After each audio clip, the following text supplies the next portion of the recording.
Olá, seja bem-vindo, seja bem-vinda a mais um episódio do podcast Supremo na Semana, disponível em vídeo no Spotify e no YouTube do STF. Eu sou Mariana Xavier, roteirista, apresentadora e coordenadora de redes sociais da rádio e da TV Justiça. E hoje, junto com o Mauro, a gente vai falar sobre as principais decisões da Corte. Eu sou Mauro Burlamac, jornalista aqui da Secretaria de Comunicação Social do Supremo, e vou tentar ajudar a Mari aqui a explicar um pouco da semana do Supremo, os julgamentos e os acontecimentos da Corte. Isso aí, estamos sem a Gisele, nossa consultora jurídica, mas semana que vem ela volta. Sim, vamos aguardar que semana que vem ela vai voltar a nos ajudar com seu conhecimento jurídico. É isso. Antes da gente falar das decisões, Mauro, eu queria destacar aqui dois temas importantes. A gente começou a semana aí com a notícia de que a campanha Democracia Inabalada, que foi uma resposta aos atos antidemocráticos do dia 8 de janeiro, recebeu um prêmio internacional lá em Portugal. Foi a categoria prata no Prêmios Lusófonos da Criatividade. E quem trouxe, né, o prêmio de Portugal para cá foi o ministro Gilmar Mendes. Ele entregou esse troféu nas mãos da ministra Rosa Weber, nossa presidente aqui do STF. E, inclusive, ela fez referência dessa vitória no início da sessão de quarta-feira, né, parabenizando todo mundo. Eu aproveito também para deixar aqui essa alegria, né, compartilhar com os colegas e parabenizar todos os envolvidos na campanha. A campanha foi realmente muito marcante, muito bonita, muito bem feita, né? Assim, é muito tocante para nós que trabalhamos aqui, acho que para as pessoas que cultuam, né, a democracia, ficou muito representativo do sofrimento que foi, mas do trabalho de reconstrução, né, desse empenho em fazer voltar o Supremo à sua forma, né, original e reconstruir tudo, né? Não só o prédio como, né, o espírito do Supremo e da democracia. Que entrou para a história, né? Isso vai estar nos livros de história daqui para frente. Aí na quarta e na quinta a gente também teve a visita presencial de cerca de 30 alunos de uma escola pública aqui do DF que fazem parte do projeto STF na escola, né? Que é aquele projeto que tem como objetivo explicar o papel do STF, falar sobre democracia, ensinar essa criançada, né, sobre o que a gente faz aqui. Então foi uma experiência muito bacana, os alunos adoraram, vieram, tiveram palestra, eles também visitaram alguns locais aqui, né? O interessante é isso, né? Eles chegaram, eles almoçaram aqui no refeitório do Supremo, no restaurante, conheceram o Salão dos Bustos, Salão Nobre, são locais aqui dentro do prédio com obras de arte, né, com uma parte histórica aqui do Supremo, acompanharam a sessão de julgamentos, a primeira parte da sessão de julgamentos, isso foi na quarta e na quinta-feira, e eu acho muito interessante porque é muito comum no Supremo receber grupos de alunos de faculdades do Brasil inteiro que acompanham as sessões, e aí agora essa expansão para um universo maior e alcançando jovens, crianças, né, com essa lição de cidadania, com esse, né, passando esse conhecimento, essa informação desde mais cedo, né, para eles terem contato com a informação, com a sua cidadania, com os poderes Direitos, constituídos, né? Com direito, enfim. É bem interessante isso. A gente está preparando, inclusive, um material bem legal sobre essa visita que vai sair nas redes já já. Coisa boa. E só lembrando que esse projeto é uma ação do Programa de Combate à Desinformação do STF, né? E se você conhece alguém que comanda uma escola, ou se você é diretor de uma escola e ficou interessado também em trazer a sua escola para esse projeto, para participar, entra lá. O site é portal.stf.jus.br/com-você. Lá tem o e-mail, tem o nosso contato, dá para fazer o cadastro ali rapidinho e quem tiver interessado a participar do STF na escola, né? Por que não? Tá certíssimo. Mauro, então vamos lá. No início da semana, o ministro Toffoli foi autorizado a partir para a segunda turma, né? Fazer essa mudança da primeira e da segunda turma. Quem autorizou foi a ministra Rosa Weber. Você tem mais informações de como vai se dar? Quem que vai ficar com os processos dele daqui para frente? Isso, na verdade, o ministro Dias Toffoli tinha pedido na semana anterior essa mudança, né? E já dizendo que respeitaria a questão da antiguidade, ou seja, se algum ministro mais antigo que tivesse interesse em fazer essa mudança, lembrando que a vaga surgiu com a aposentadoria do ministro Ricardo Lewandowski, né, recente. E aí a ministra, então, presidente, ela consultou os demais ministros da primeira turma, onde o ministro Toffoli atua atualmente, e aí, diante da resposta dos demais ministros, ela então autorizou o ministro, né, lembrando essa questão, né, de que a transferência está prevista no regimento interno. Sim. Ela acontece quando surge vaga de do interesse de um ministro com uma outra turma, quando acontece a questão de aposentadoria ou uma vaga que se abra. Então, isso é comum, está no regimento interno, não há nenhuma novidade nisso, né? E o ministro Toffoli, então, leva os processos que estão sob relatoria dele, que ainda não começaram a ser julgados, na primeira turma, onde ele está atualmente, né? E eventuais processos que ele tiver, que tenha na primeira turma, que já começaram a ser julgados, havendo necessidade, retornando esses julgamentos, ele volta para participar exclusivamente desses julgamentos, desses casos, e então né, e aí volta para sua segunda turma. Entendido. Tá? A gente também teve nessa semana uma audiência sobre a implantação de câmeras de áudio e vídeo nas fardas e também nas viaturas dos batalhões especiais das polícias lá do estado do Rio de Janeiro e também nas unidades que ficam em áreas mais críticas ali do estado, né? Quem que participou dessa audiência, Mauro? As partes, na verdade, são o PSB, que é o autor da ação, e o Estado do Rio de Janeiro, né? Importante a gente falar que a audiência foi realizada, foi, né, promovida pelo Centro de Soluções Alternativas de Litígios, chama-se CESAL, é vinculado à presidência aqui do Supremo, né? E foi criado justamente para essas situações, para esse né? tipo de situação, E aí, juntamente com o gabinete do ministro Edson Fachin, que é o relator dessa DPF, que trata da questão da letalidade policial, o Supremo decidiu, né, deu várias determinações quando decidiu a questão na medida cautelar nessa DPF, e uma delas era a instalação de câmeras de áudio e vídeo nos uniformes dos policiais e nas viaturas, principalmente nessas áreas mais críticas, né? E aí o Estado estava demonstrando a dificuldade nessa implantação, e aí então o partido autor dizendo, olha, já houve uma determinação do Supremo e não está sendo cumprida, então para compor isso, para tentar resolver isso, né, foi chamada então essa audiência entre as partes, tá? E aí foi realizada agora, na quinta-feira, né? Então, o que ficou mais ou menos assim, não avançaram muito assim, mas já é um avanço, né? O Estado relatou as dificuldades que está tendo para instalar, algumas coisas já estão instaladas, segundo o Estado, e aí as partes então, ajustaram que vão fiscalizar a instalação, né? Como é que vai se dar essa instalação, isso vai ser acompanhado pelas partes, né? E o Estado tem prazo de 30 dias para apresentar um cronograma de como é que vai ser essa implantação, tá? E a ideia é essa, né? Ouvir as duas partes, ver quais são as dificuldades e tentar entrar no consenso, né? É a conciliação mesmo. A determinação está tomada, a decisão está tomada, e para cumprir, como é um caso que é mais delicado e complexo, então, assim, dar uma decisão e não permitir, diante de dificuldades, que a coisa aconteça, é melhor chamar e tentar uma forma negociar, de efetivar a decisão, é isso. É isso. Então vamos lá para o plenário. Tanto na quarta quanto na quinta, a gente teve a continuação do julgamento que analisa um indulto concedido ao ex-deputado Daniel Silveira. A gente já tem maioria nesse caso. Na quarta, a gente teve o voto da relatora, que inclusive é a presidente, ministra Rosa Weber, né? E essas ADPFs pediram justamente a nulidade do decreto presidencial do Jair Bolsonaro, né, que concedeu na época que era presidente, concedeu esse benefício. O voto da presidente foi longo, né? Se estendeu pela sessão, ela explicou diversos pontos, entre eles que a concessão desse indulto é um ato administrativo e também passível de controle pelo judiciário, e também mencionou desvio de finalidade. O que mais que ela falou? Vamos lá. Eu vou tentar trazer só um pouquinho da história, só para lembrar, você comentou, né? O Daniel Silveira foi condenado pelo Supremo, né, a pena de 8 anos e 9 meses em regime fechado. No dia seguinte, o então presidente da República concedeu esse indulto. Importante isso porque ela fala disso, em seus votos, ministros falaram disso, quer dizer, uma demonstração, né, o fato de você dar uma decisão, no dia seguinte não havia transitado em julgado, não havia sido publicado sequer o acórdão dessa decisão, e aí já vem o presidente com esse indulto individual para uma pessoa só. Então, assim, é importante a gente lembrar, porque isso foi citado nos votos. É uma nuance importante.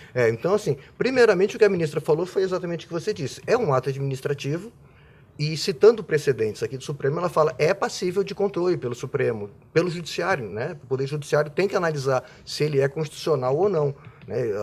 O ato de indulto tem algumas características, né? Tem alguns requisitos, ele pode ser por uma questão humanitária, ele pode ser por um desencarceramento, né? De pessoas que estão presas em uma política, né, carcerária, mas sempre no interesse público, tá? Então, assim, ele tem. Então, a ministra entendeu que, primeiro, esse ato ele pode ser analisado pelo Supremo. Eu acho que você separou, inclusive, um trechinho. Isso, a gente separou um trechinho. Vamos ouvir aqui um pedaço do voto da ministra durante a quarta-feira.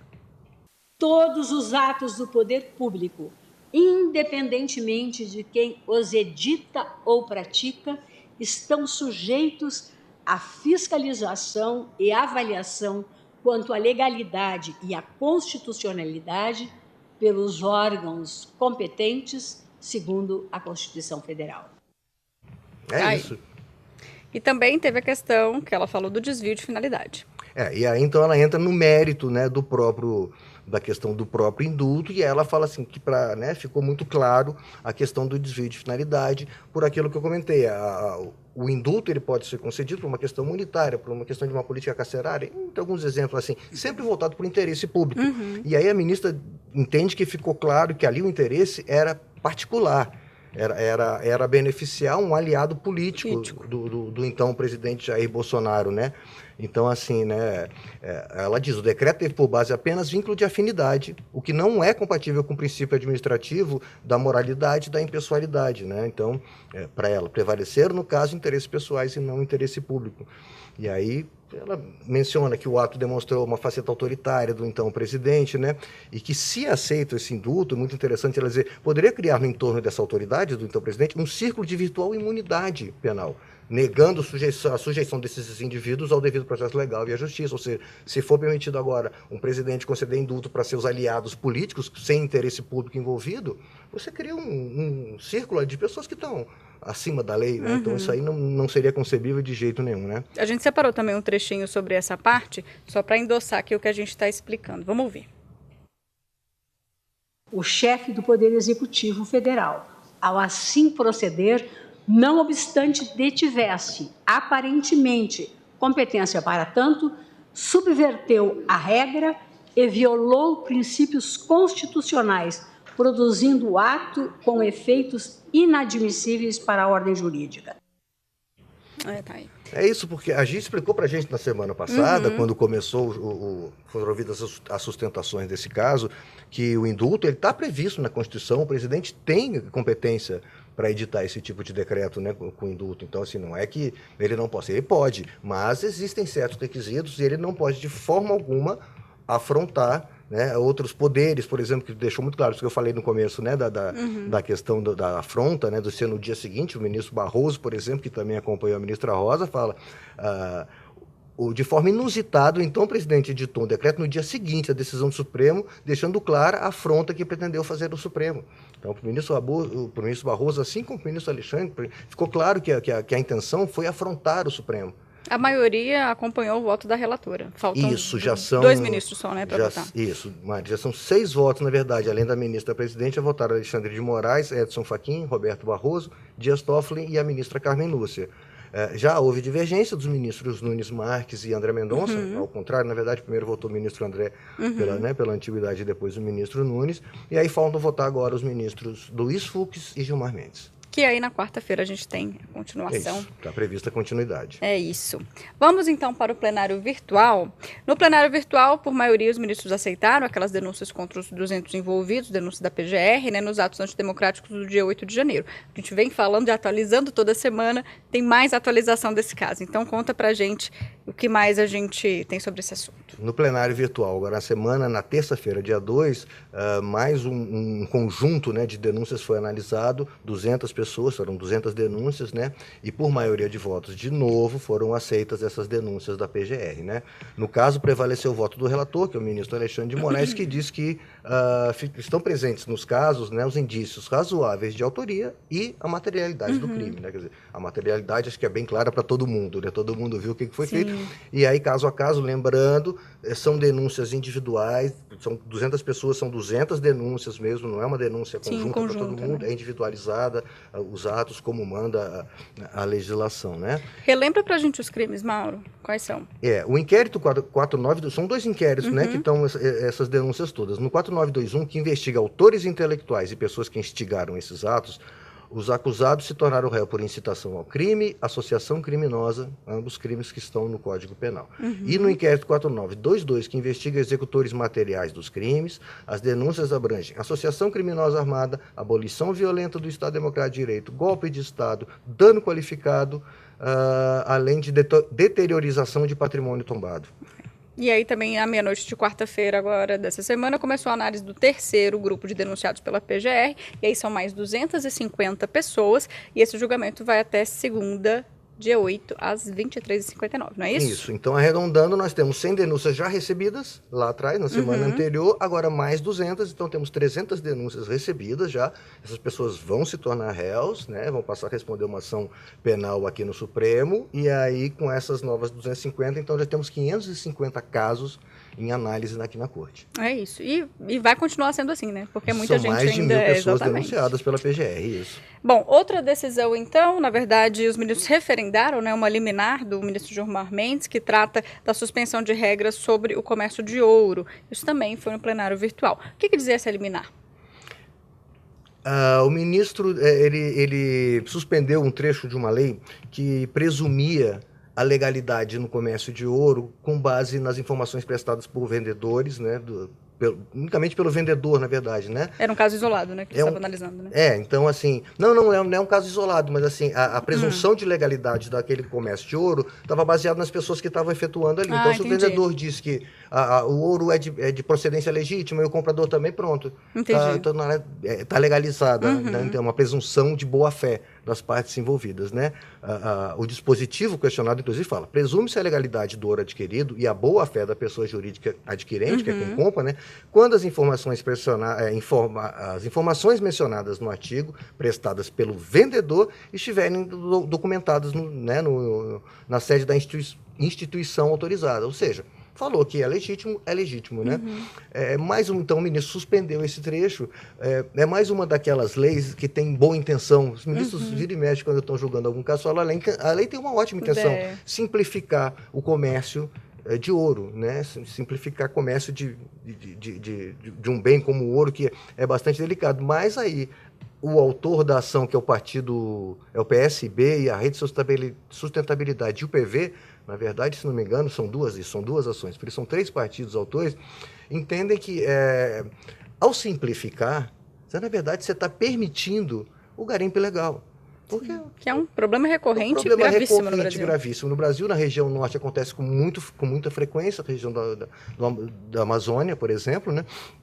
Então, o que os autores falam, e o ministro Gilmar, na liminar, disse foi que esse novo procedimento, apesar de pensado para um garimpo legal, para uma situação, né, legal, se insere numa realidade complexa que mistura costumes e práticas ilegais em regiões de difícil fiscalização, com áreas de proteção ambiental e área indígena. Que é o que a gente acompanha com os Yanomamis, né? A gente tem na mídia isso com alguma frequência, né? Então, assim, ela não é coerente com proteção ao meio ambiente, não é coerente com proteção aos direitos, né, dos povos indígenas, né? E ainda permite a expansão do comércio ilegal, fortalece esse garimpo ilegal, desmatamento, contaminação de rio, e aí o garimpo ilegal muito ligado a tráfico de drogas, tráfico de armas, ou seja, você está ajudando esse comércio ilegal ganhar força, ganhar força, se expandir, né, seguindo uma lei. Então, assim, suspendeu-se a lei. E foi referendada por todo mundo. E aí agora o plenário referendou essa decisão. Tá certo. Mauro, teve também empate no julgamento sobre compra de terras por empresas com sócio estrangeiro. E muito tempo a gente não viu um empate. Esse empate aconteceu, pelo menos é o primeiro empate que a gente vê num caso mais relevante, depois da saída do ministro Ricardo Lewandowski, recente agora, né? Então, assim, é um caso de maior envergadura, né, jurídica e, enfim, com consequências aí no mercado, né? E trata de compra e venda de áreas, terra, né? De áreas rurais, exatamente, né? Então foi o primeiro empate que a gente teve aí num caso mais relevante. E o que aconteceu foi, como, né, era um referendo, na verdade, né? O ministro tinha suspendido o processo, né? Deixa eu ver aqui só para o ministro André Mendonça suspendeu o processo na justiça que tratavam da questão de compra de terras rurais por empresas que têm um sócio majoritário estrangeiro. Isso. Ele suspendeu e aí o caso foi logo na sequência encaminhou isso para referendo do plenário virtual, que agora é regimental isso e tem sido seguido, né? Deu uma liminar, manda para o plenário virtual para referendar com a máxima urgência possível. No plenário virtual ficou 5-5 o placar. Né? E aí o que se entendeu é que, não tendo voto suficiente para referendar a liminar, né, ela deixa de valer na verdade. E aí, só lembrando que esse pedido foi formulado pela Ordem dos Advogados do Brasil, querendo preservar a segurança jurídica por entender ele que haviam decisões diferentes na justiça, né, casos em que era permitido, casos que não era permitido, né. E aí o ministro André Mendonça suspendeu para evitar que houvesse esse tipo de decisões conflitantes, né, mas aí agora isso foi a referendo e o plenário, por empate, não foi alcançado votos necessários, não foram alcançados votos necessários para referendar e então a liminar caiu, né? Não foi referendado. Tá certo. Vamos então para as decisões individuais. O ministro Alexandre de Moraes autorizou várias buscas nos endereços do ex-presidente Jair Bolsonaro, de mais 15 pessoas, além também de determinar a prisão preventiva de outras 6. Então, esse desencadeamento de todas essas decisões se deu a partir de uma investigação da Polícia Federal, né, que afirma que o ex-presidente e a filha dele, de 12 anos, entraram nos Estados Unidos em dezembro, agora do ano passado, com os certificados de vacinação falsos. A investigação da polícia diz que existiria, então, uma suposta associação criminosa que estaria inserindo dados falsos nesse sistema informatizado do Ministério da Saúde, direto lá, então. Direto na fonte, né? Direto na fonte, isso está lá, a gente tem nos aplicativos, aí o Conect SUS, onde você mostra a sua carteira vacinal, então estariam inserindo dados falsos ali, né? Então, havendo participação de um deputado, entendeu-se que caberia ao Supremo julgar. Existe um deputado que estaria envolvido aí nessa investigação, então isso atrai a competência do Supremo para analisar o caso, né? Então, essa estrutura criminosa, segundo as investigações da polícia, beneficiariam presidente, familiares e assessores próximos. Então, as diligências foram na casa do ex-presidente, foi preso, inclusive, o seu, então, ajudante de ordens, né? Sim, o braço direito, né? O braço direito dele, exatamente, busca e apreensão na casa dele, de várias outras pessoas, né? E aí o ministro explica que a intenção era essa, era burlar essas normas de países, de muitos países, que na época só permitiam a entrada com comprovação de vacina. Então, o presidente, para ir aos Estados Unidos, por exemplo, que aplicava esse tipo de fiscalização na sua... Pré-requisito, né? Pré-requisito na sua entrada, claro. Eles estavam, para poder entrar no país, eles estariam burlando isso, né? Ele menciona, a Covid foi né? Parece que agora acabou a pandemia, agora é finalmente. exatamente. A OMS a gente que recebeu acabou. essa boa notícia depois de 3 anos. Mas são 3 anos em que Exato. muitas vidas foram perdidas, né? Muita luta, a ciência lutando para... E aí, assim, você usar de artifícios, né, para burlar toda essa fiscalização, todo esse cuidado, então a Polícia Federal entendeu que aí havia crime e o ministro Alexandre concordou. Quando ele disponibilizou, é importante a gente falar a decisão, que era um processo que é sigiloso. Mas ele abriu, né?